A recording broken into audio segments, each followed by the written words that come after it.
Welcome to Fight Club 24/7. My name is Johnny Rashman. Right, today I'm here with a good friend of mine, Keane McMahon, professional fighter based in Dublin, Ireland, based out of Welterweight's gym. Keane, how are you, mate?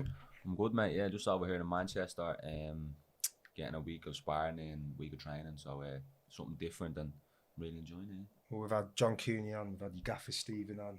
So you've got a shiner there. Yeah. Who's been beating you up? Has your missus been beating you up? That's your wishes. So we were in Steve Maylett's gym yesterday. Done good 6 rounds with Liam Taylor and Sam Maxwell, and actually sparred on Monday as well. So really tough rounds. Probably the toughest rounds I've had since I turned professional. You know what I mean? And real great learning experience for me. So grateful for the opportunity. Yeah, what fighters? I mean, sometimes it's hard to tell what a fight is like just watching them on TV because they don't have enough night.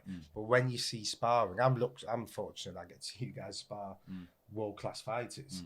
And Sam Maxwell, fuck me, what a fighter he is. Yeah, what a tremendous fighter. Massive at the weight. I couldn't believe the size of him. I'm a welterweight. He's a light welterweight.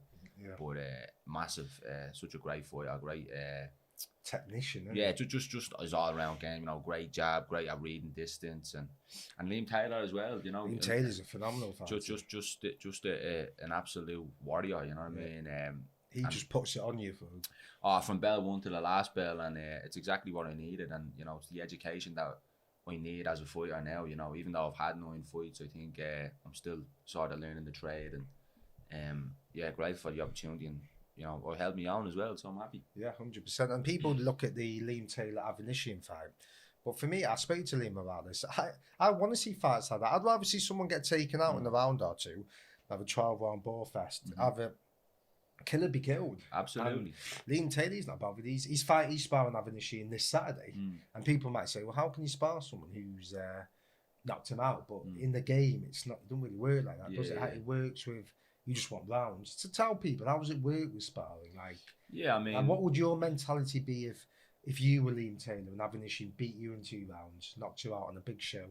Would you feel comfortable sparring that guy again, or is it just business? Well, again, it goes down to the mentality of Liam. Liam has an iron mentality where he's one of them people who can put that to the back of his mind, and when he spars him again, he's not thinking about that fight. He's thinking about that spar, and not everyone is like that. You know what I mean? I don't know. What would you be like? Yeah, I'd imagine I'd be the same, because you know what I mean. Boxing's about wins and losses. You know what I mean. You can't dwell on the past. I mean, I've been KO'd to the body, and it holds for a week, but then you're over it. You know what I mean. Then there's another fight.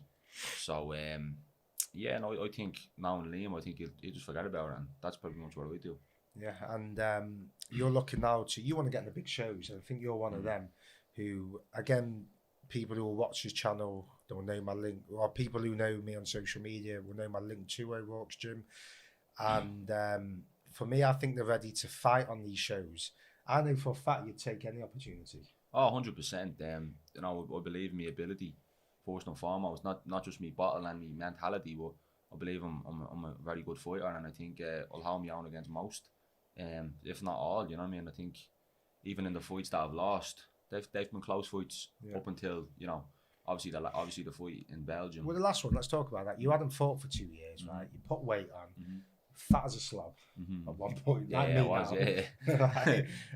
Lost all the weight. You had to take a fight as the away fight. It was is it Amir Masadi? Anas Masadi. He's backed heavily. He's got big investment. He's he thinks from the Middle East, or he's got Libyan heritage, something like that. And he's backed by the Middle Eastern people financially, heavily. Right, so he's the home fighter. He took that fight. 3 rounds, I thought you were outboxing him. It was even. Caught you to the body. What experience did you take from that? Well, I think the biggest thing I took from it was that I belong at that level. I thought I was boxing really well. Not fought for 2 years. Yeah, I thought I was boxing really well. I thought, I was quite comfortable for 3 rounds. He started to pick her up a little bit. The small ring didn't help either. I couldn't really box as much. But like this, wasn't it? Yeah, it was literally, it was tiny. But no excuses. He broke me down, and he did what good fighters do, and he made the adjustments, and he caught me, and it is what it is. What's it like when you take a body shot like that? Was it did you take the full 10 count or did you get up? No, I got up. So you caught me the first one. Yeah, you did. I got up, and then he caught me another one, and I got up again, and then went back to the corner, and 3 of my ribs were shattered. So the gaffer, I wanted to continue. Oh, right, so it wasn't. I forgot. Yeah, no, I wanted to continue. What's the pain like when? It was nasty. Is it like, oh, what made you get up? What makes you get up? I wanted to keep fighting, man. I was like, well, I have another round to get this back. I was like, honestly, I was thinking I'm gonna win the next round, and then I'm gonna settle. You cracked your ribs? Yeah, 3 of them. Yeah, you cracked 3 of them. Yeah, so I actually didn't get an X-ray over there. So we are over there 2 days after that as well, and I was walking around with the broken ribs. So, but yeah. Right, well, as I say, with everyone else, Keane's going to be a big part of this channel. Not just Keane, but there's going to be a lot of fighters on. There's going to be a lot of fans on. But this is what I want. I want fighters on, I want fans on, and I want us engaging. He's going to say it how it is. There's no bollocks. There's no spoon-fed narratives. Right? He's going to say what he thinks. And now we're going to discuss the big fight on Saturday. Yeah. Keane and Brook. Yeah. Right. What's going to happen? An interesting fight, this one. Years in the making, but since the fight got announced, I've only had me eyes on one person winning it, and that's Amir Khan. Why though? I just think they've both been in wars, but although Khan has been knocked out in a couple of fights, he hasn't taken sustained beatings. I think when Kell Brook fought Errol Spence, he might have nicked a few rounds, but he was getting beat up. Yeah, beat up against Golovkin. Destroyed against.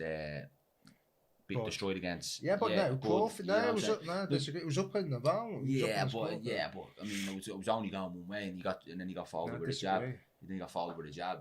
Yeah, that's because the eyes. Yeah, that's what I'm coming there. That's what I won't say he got destroyed. Yeah, no, maybe that's a bit harsh to say, but what I will say is, that face has taken an awful beating over the last couple of years, and even if you go back to his early career as well. He's been in wars. I mean, Carson Jones, that was a war. He's always had an issue with the fitness later on in fights. But, take it back 5-6 years, right? If the fighting then, who wins it? Is it the same fight? Do you still have the same? They've not had these wars with Spence. I think it's a different fight. A couple of years ago, I think Brook wins. You think Brook wins 5 years ago? Why? I just think, obviously the face thing, the jaw thing, or the eye socket or whatever. I think that's a big factor in this fight. I think he's fragile around that area. I just don't think. How does he take the shots? You can't keep taking shots like that. And and Khan's speed, he's gonna get nailed a couple of times. I'm not saying Khan is a vicious puncher, but he can pop a little blurry of punches. Yeah, and he's gonna be rattling off combos. And I just think woody eyes. Yeah, I just think after 5 or 6, he could stop him.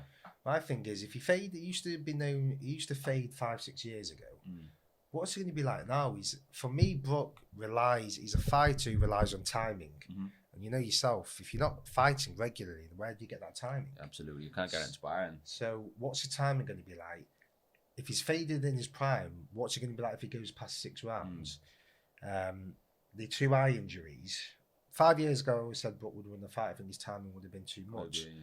But there's also a little bit in my head saying Khan's feet aren't what they were. He's not in and out. The hands might still be fast, but he's there. He's holding his feet more. Can Brook somehow time that? Do you think he'd be able to land something? Because if let's get it right, he's Khan on the chin.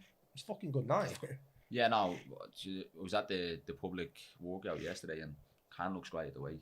Khan looks strong. He looks fit, and I don't think Brook looks as. Really? Brook looks a little bit drawn out, but obviously when he rehydrates and all, I don't know. But I just, from everything I've seen, even in the gloves are off, and the interviews and stuff, I think Khan is in his head mentally.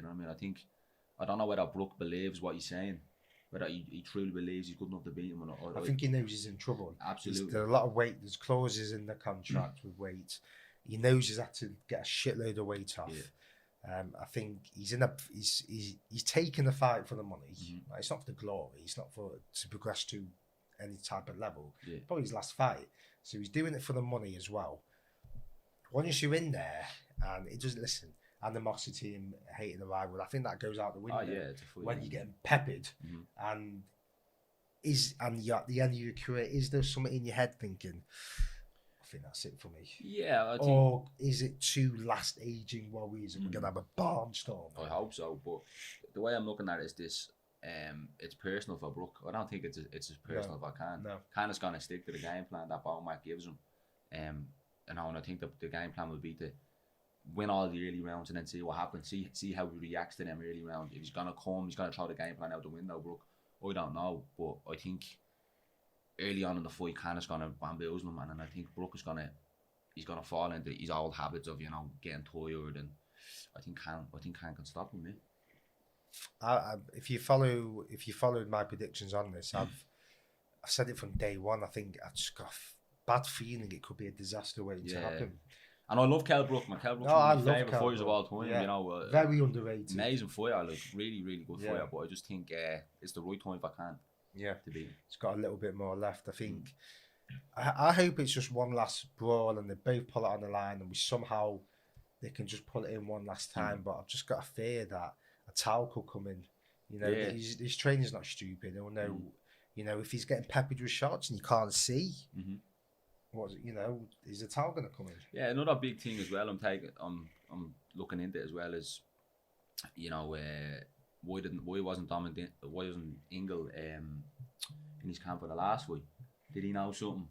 That was the thing. He was training like John. That's what I'm saying. Kell's mentality is probably not what it once was. But what I don't like about that is Dominic Ingle just coming for the money. Yeah, I don't know. Where was he for? Well, it was Bud Crawford. We were saying that would have got paid. Yeah, he would have got some maybe that's a bit harsh. I don't know.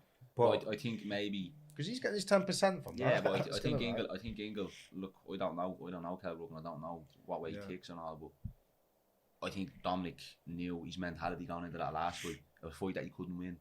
And I think he's trying to galvanise him now to make, you can win this one, Kell, but I don't know whether Kell believes he can win. You know what I mean? That's what I think. That? Yeah. Where are you going to watch it? I'm going to watch it at home, yeah. My missus. You're going to order some food? Yeah, 100%. I think I deserve out of this week, yeah. What are you going to have? Domino's? Yeah, I don't know. Irish stew? Kebab, maybe, I don't know. Do you like Irish stew? Stew? Irish stew. What's the difference between a stew and an Irish stew? I actually don't know, man. I don't know what other people put in that stew. They've an Irish stew. Yeah, of course, man. Why is it called an Irish stew? We just call it a stew. It's not because I'm from Ireland. You call it an Irish stew? No. Would you, if you are eating a breakfast, would you call it an English breakfast? No, but that's what I mean. Why is it called? It's a name. That is not. I'm not just making. Yeah, no. We just call it a stew. Is your missus cook? Yeah, she cook. Yeah. What's she cook? She cook anything. Really? Anything I ask for. You can have a few. Do you drink? You don't drink, do you? Yeah, sometimes. Yeah. Regularly. No, I wouldn't drink regularly. No, I wouldn't drink. The only thing I've got the issue we were talking before about the MC is not going to be Michael Buffer or Jimmy Lennon. Oh, really? Yeah. It's the guy that done Bellator, isn't it? He's not done Bellator, but he's done MMA events. Yeah, I think. Buddy, someone. Yeah. I've been to. I don't know whether it was Bama. I think yeah. My issue with him, he's always like this. Why is he always looking like this on his phone? Like this? It's like he's nervous. Yeah, I don't know. Like this. I don't know. Say the fucking names. Yeah. I don't like him as an MC. I don't want to having stick. I don't want to give him stick because he might grow into. He's not. He's a good MC in MMA. I've known I wouldn't say he's shit, but he's just had disasters on Boxer so far. Have you seen them on there? Yeah. A couple of the shows. I haven't liked some of the production. Some of the shows. Listen, I'm not a massive. I think the production as a whole is good, but I think some of the people. It's a bit cheesy. Some of it. I think Ben Shalom's done a great job, very good job. I can see I wouldn't say the production's bad. I say it's like you've got some of the old guard and the new guard, and it's like it's not really like they had that heat map, didn't they? Yeah, exactly. Yeah, I don't know. That was a bit. Heat map for where you've been in the room. Yeah. I thought that was a bit like. It's not a football pitch, is it? It's not like, But I do like Boxer's show. I know I do, and I mean they've a good stable of fighters at the minute. Like I really like to look at Avatar Riley. Yeah, he's a good fighter, isn't he? Good him. He's on the undercard, isn't he? Yeah. So I'm looking forward to looking at him. I haven't actually seen too much, but I've seen one or two of his amateur fights. You'd like to get yourself on Boxer show? Yeah, look, I'd love to go on a Boxer show. I think I've the right personality to go on one, and I think people will engage with me. So, down the line, hopefully, I can go on one of them shows. What's your Instagram, Keane? My Instagram is Keane McMahon, so it's easy. Follow him. He's going to be a big part of this channel, Keane. Discussing fights. He'll be engaging with fighters as well. So if you've got any questions for him, you can ask him anything. He'll answer it. And Yeah, like, subscribe, and we'll see you soon. Keane out. Cheers, bro.